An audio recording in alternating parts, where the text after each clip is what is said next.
Bonsoir à toutes et à tous. Chaque passion a une voix et chaque voix mérite d'être écoutée.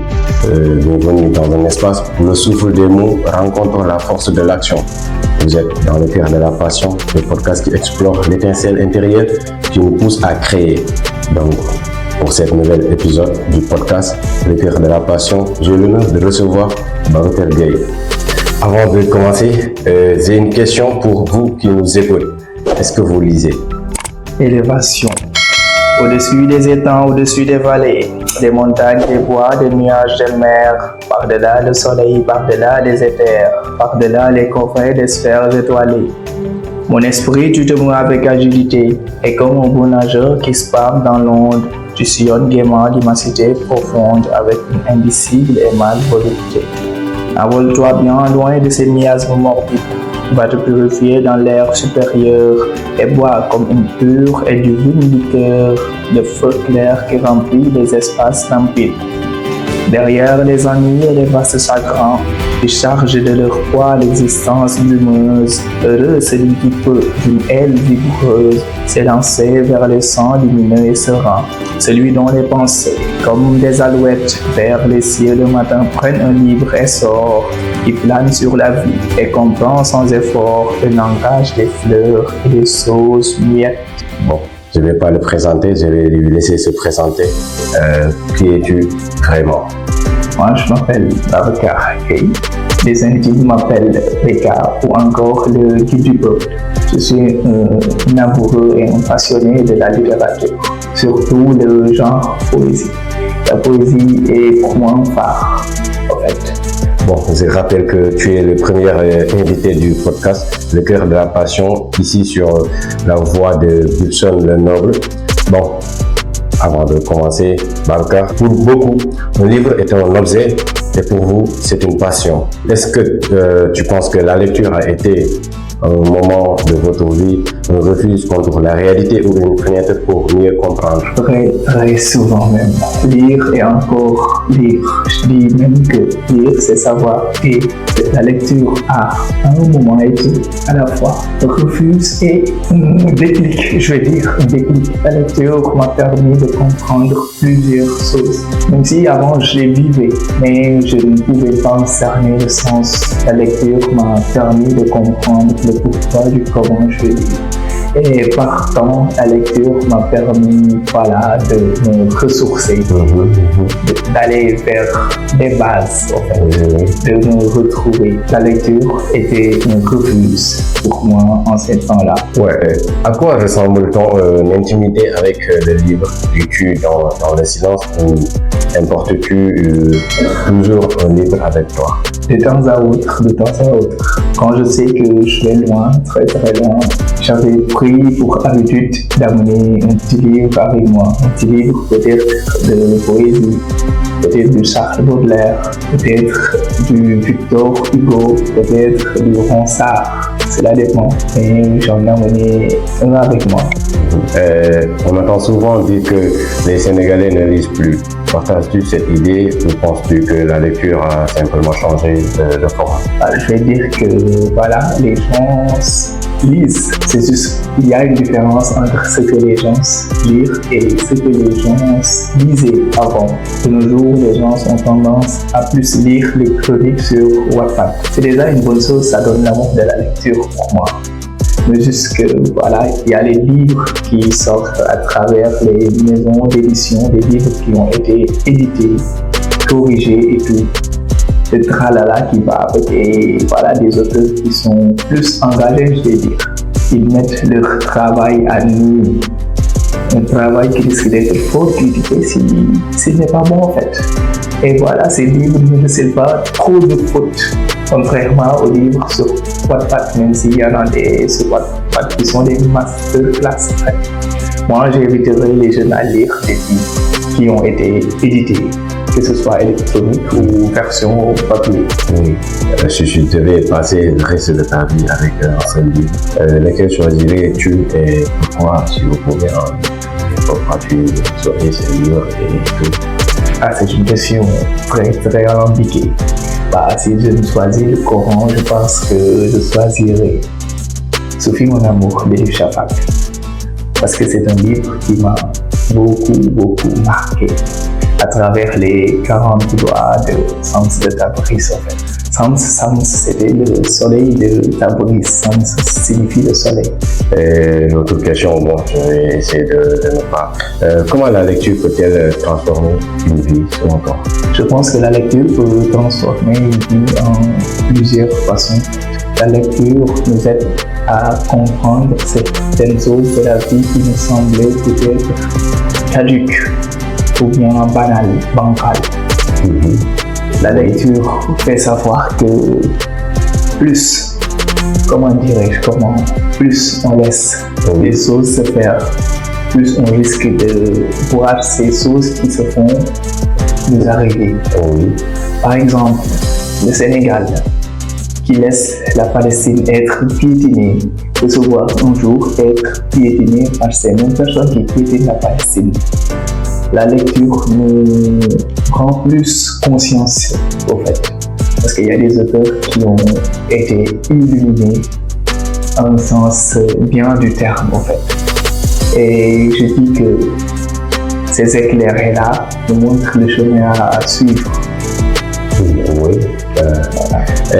Donc, quel est le premier livre qui t'a bouleversé, celui après lequel tu n'as plus jamais été la même personne avant? J'ai aimé le Démon et Mademoiselle de Prime de Paulo Coelho, en fait, qui retrace un peu l'histoire du jardin d'Éden. Un étranger est venu dans une petite ville et a proposé qu'on sacrifie une personne pour un lingot d'or, truc du genre. Il leur a promis la richesse, mais en essence, il fallait que ces gens-là bravent certains interdits. Oui, comme on le sait tous, tu es un amoureux de la littérature. Est-ce que vous pouvez nous parler un peu de la littérature?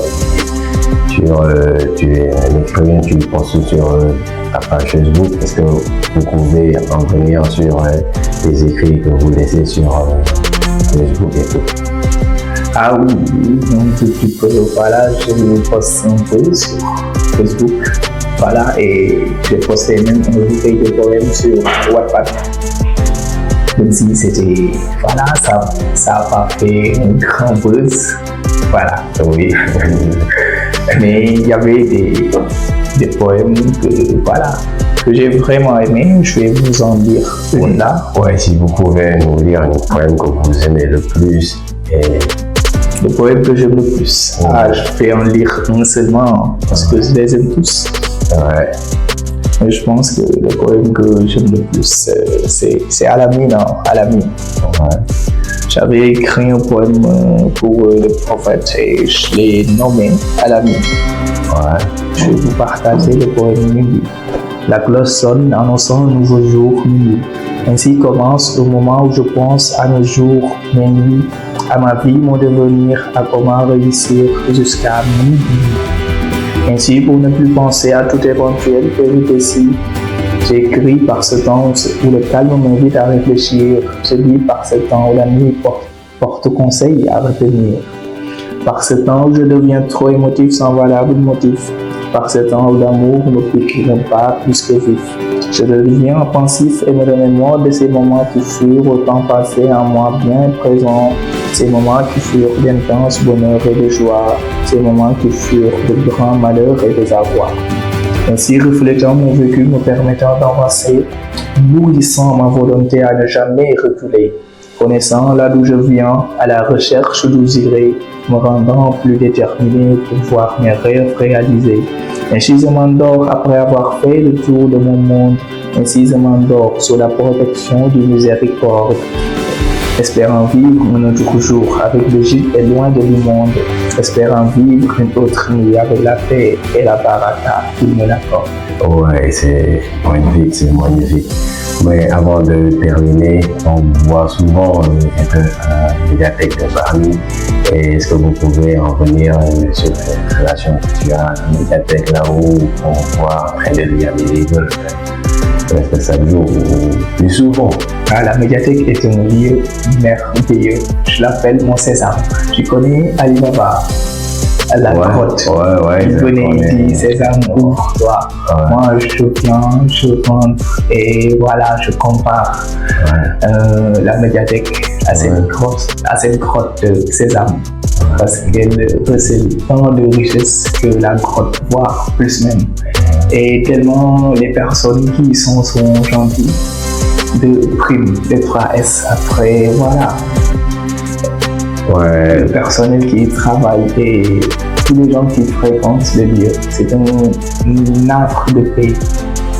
Voilà, et d'histoire, d'éducation et de passion. La médiathèque est le lieu le plus merveilleux que Bargny est. ouais. Vous pouvez donner le nom de la médiathèque Et la médiathèque à Boston de Bargny qui se situe en face de la police. Pour s'abonner là-bas, il faut juste 5 000 francs pour un étudiant, c'est pour toute l'année, et 3 000 francs pour les élèves.